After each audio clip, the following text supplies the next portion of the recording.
Hello and welcome to momentUM. I'm Ryan McGarty. And I'm Ryan Sexton.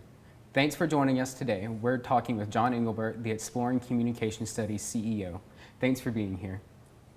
So John, could you tell us a little bit more about what you do for Exploring Communication Studies Day? Sure. So being the CEO, essentially, I'm the overseer of our operations. I refer back to our professor, Dr. Osley, kind of as giving team reports.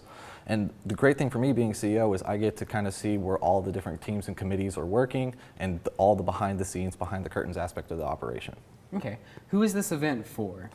So everyone needs to communicate. So the event at the end of the day is for everybody. Specifically, we're targeting our 101 classrooms. We're targeting high schools in the local area and junior colleges as well. So what has been one of the more challenging aspects of creating this whole event? Well, right now our biggest challenge is the weather. We're having our event outside in Main Quad, which is really exciting for us, but currently there is rain on the radar. So worst case scenario, we have a backup plan for Palmer Lobby. Okay. What has been one of the most rewarding parts of Exploring Communications Day? Right now, the most rewarding part is yet to come. March 12th, that's going to be when everything's said and done. It's going to come together. John, thank you so much again for joining us in the studio today. Be sure to join the Comms Seniors at Exploring Communication Studies Day next Thursday at Main Quad. We'll be right back. Stay with us. We will put some comms majors to the test to see how well they know their professors.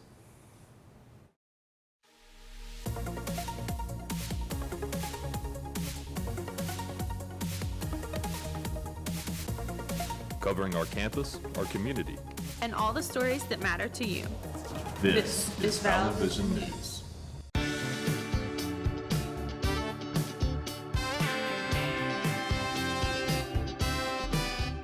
This is the first ever installment of the Professor Puzzle. I'm your host, Kelly Garrett. And with me here are today's contestants, Communication Studies majors, John Engelbert and Anna Conti. Thanks so much for being on the show.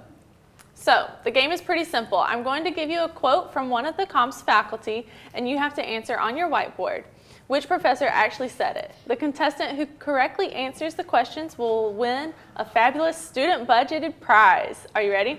All right, As ready as I will be. Okay, so the topic for today's show is going to be kitchen fails. The first quote is, this professor said, "While attempting to make fried cauliflower, I accidentally dipped them into powdered sugar instead of flour." Was it Dr. Raymond Osley, Dr. Sherry Ford, Dr. Sally Hardig, or Dr. Tiffany Wang?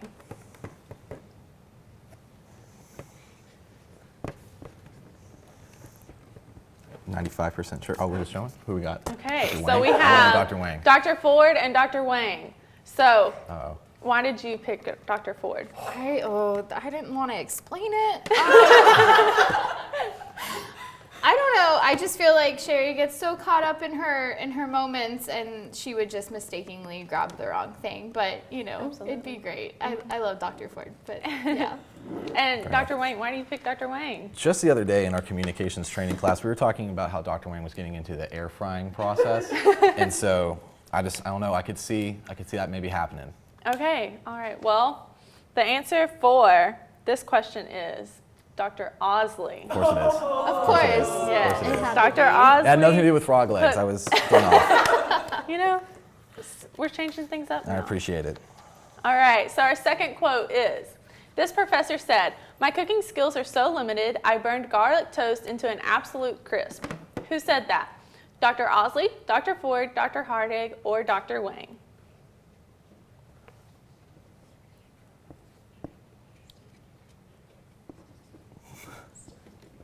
I'm going to put question marks after all of them. All right, so we confident? got Dr. Hardig Dr. Wang and again. Dr. Wang again. Really confident. Okay, so why do you pick Dr. Wang for this answer? She hasn't let me down yet. Except for the last round. But it's okay. Okay, and Dr. Hardig? I don't ever remember Dr. Hardig talking about cooking anything, so that's all I'm going to say on that. Well, good effort behind it, but Dang, it we're was Dr. Ford. Wow. All right. We're really bad at this. This is great. Here we go. All right. And so our last question is, While trying to make banana muffins, I forgot butter needed to be room temperature before mixing and tried mixing a block of butter straight out of the refrigerator. I ended up breaking my electric mixer. So who would have said that? Third time's a charm. She definitely copied her. All right, so why are we picking Dr. Wang for this? Okay. T Wang actively cooks. Yes. T Wang actively makes incredible banana muffins. They are great. Okay, well, you're both right. Great. Dr. Wang. When in Good doubt. job, good job. So, both of you are winners today, and our nice student budget Look at that. provides king-size Kit Kats for the Thank both you. of you. Thank you. Thank you so much. And be sure, thank you for both for being here. Be sure for everyone to go out to Exploring Communication Studies Day this upcoming Thursday on Main Quad or Palmer if it's raining. And after the break, we're going to be talking about spring break, what travelers should be aware of with the coronavirus outbreak. We'll be right back.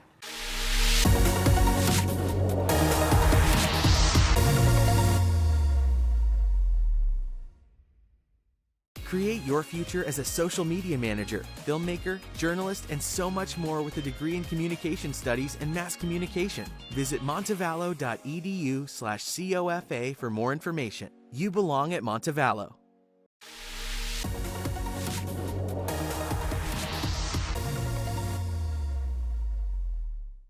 Momentum. With spring break approaching quickly, why are we not? Okay, travelers might need to make adjustments to their travel plans. The outbreak has hit all sectors, but the global travel and tourism industry is right on the front line, and it goes well beyond airlines. Here's Richard Quest with more. The travel industry has faced many shocks of different types before, but this is something different. The last time we've seen anything close to this was post 9/11. It's the range and scale of industry that's truly worrying. Think about it. It's more than just planes and trains. It's the hotels where we stay, the restaurants we dine at, the credit cards we use for expenses. Giant companies like Nestle and Unilever and AT&T, parent company of this network, have restricted almost all business travel. And massive trade shows like Mobile World Congress have been cancelled, along with even travel trade shows such as ITB. It's creating a cascading threat to the travel industry and the millions of people who depend on it. If there's nobody traveling on planes, there's nobody staying in hotels. If no one's staying in hotels, no one's going to restaurants, no one's using taxi cabs, Ubers, chauffeured cars, or anything else. Everything kind of stops, and that's the problem. This is what the impact of coronavirus looks like on Chinese airspace. Busy routes disappeared altogether at the height of the outbreak as travelers stayed home. Now, major European and transatlantic routes are also being cancelled because of falling demand.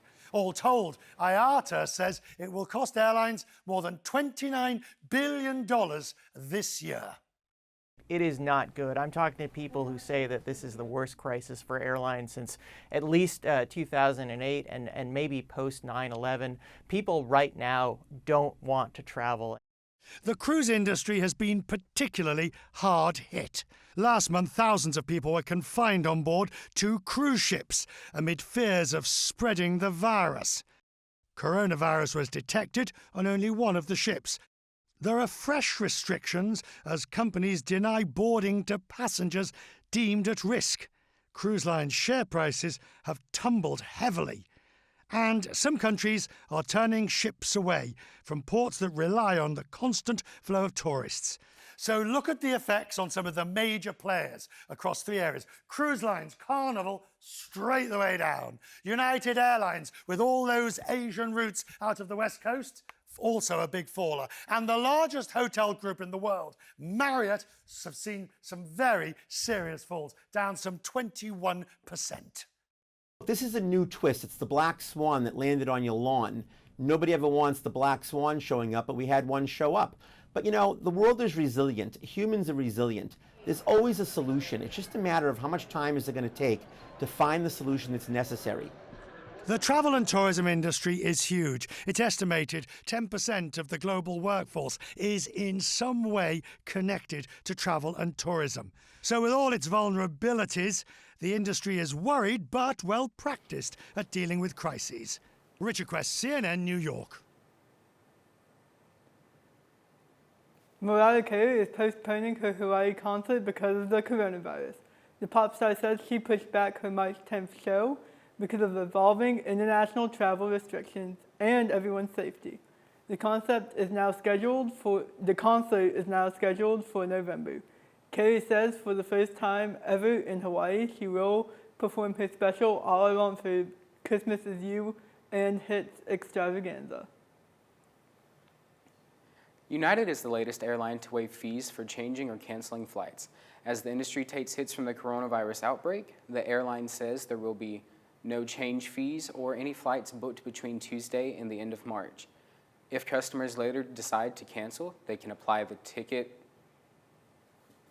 value towards another United flight for up to a year. If you're planning your spring break, keep in mind most travel insurance doesn't cover epidemics. In the majority of cases, once the virus is known, its presence is no longer an unforeseen event and there's no related coverage. Some insurance companies explicitly state epidemics and pandemics as excluded reasons for canceling a trip. Thank you so much for joining us for today's episode of momentUM.